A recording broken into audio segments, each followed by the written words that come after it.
kid who lived 2 apartments down. He did odd jobs for some of her neighbors sometimes.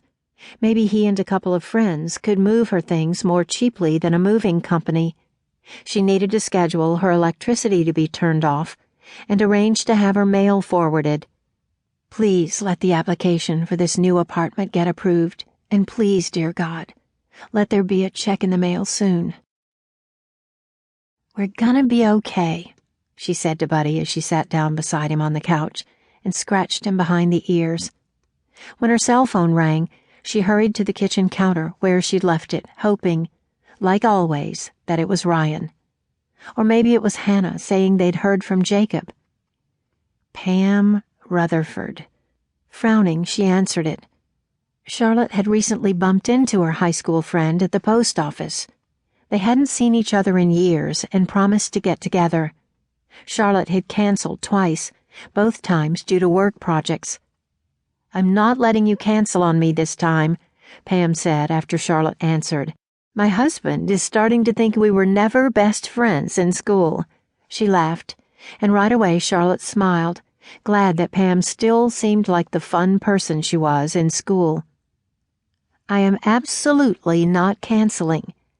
Charlotte could probably list a dozen reasons why she should, but maybe a night out was exactly what she needed. It would be fun to catch up, and Pam was eager for Charlotte to meet her husband. Plus, it was a free meal, and Charlotte hadn't been to Carrabba's Italian Grill since the last time she'd been there with Ryan. Don't forget to wear green. St. Patrick's Day. Maybe all the festivity of the evening would keep her mind off her problems long enough to remember what it was like to have a good time.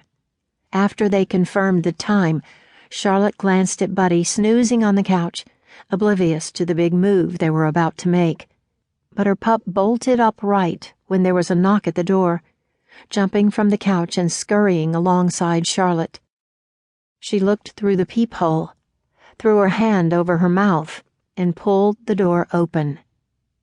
Jacob took off his straw hat and let out a heavy sigh. "Wie beached, Charlotte."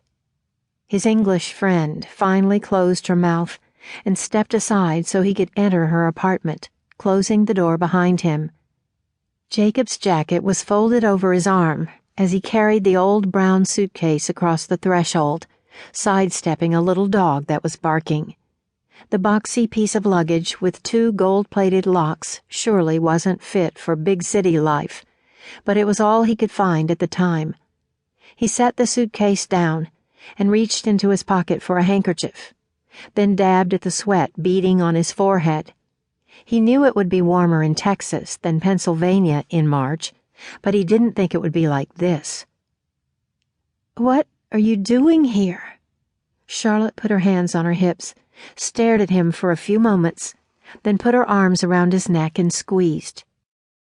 As she eased away from him, he studied her face, her swollen, red eyes. The dog was growling and showing his teeth, but Charlotte didn't seem to notice. "Why have you been crying?"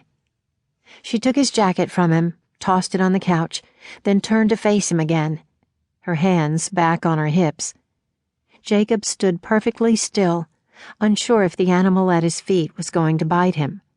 The little fellow seemed to pack a lot of energy for being so small. "Let's don't worry about me right now." Hannah called. "Your family is frantic. And how could you leave Annie like this?" She took a quick breath, then pointed a finger at him. "You need to call them right now." Jacob's feet were rooted to the floor, still in the entryway, mostly due to the dog, but he lowered his head, knowing he hadn't done right by his family or Annie. After a few seconds, he looked back at her. "I couldn't stay, Charlotte. I just couldn't. There's a whole world out here."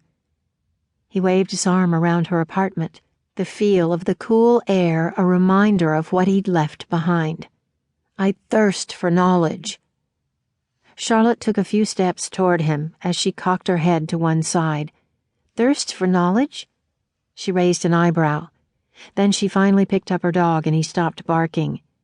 "I read that in a book." He glanced around her apartment again, at her white couch, 2 wicker chairs, glass coffee table, and lots of boxes everywhere.